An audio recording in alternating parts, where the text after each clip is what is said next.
Hello friends, welcome back to my channel. Devi నవరాత్రులలో 3వ రోజు అనగా ఆశ్వేజ శుద్ధ తదియ రోజు అమ్మవారు మనకి శ్రీ గాయత్రీదేవిగా అలంకరించబడతారు.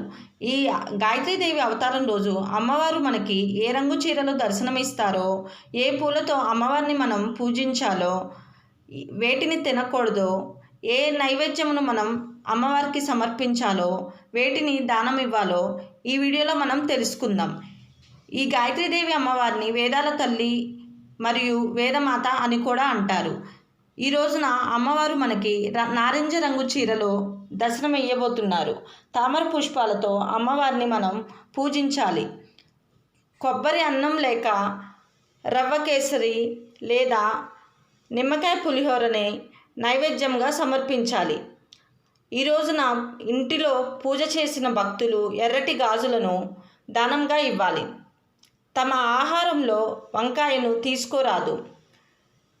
ఈ గాయత్రీదేవి అవతారం రోజున అమ్మవారిని మనం శ్రీ గాయత్రే నమః అనే మంత్రంతో జపించాలి. ఈ మంత్రంతో జపించినందువలన మనకు తేజస్సు పెంపొందుటయే కాకుండా జ్ఞానశక్తి కూడా పెంపొందుతుందంట.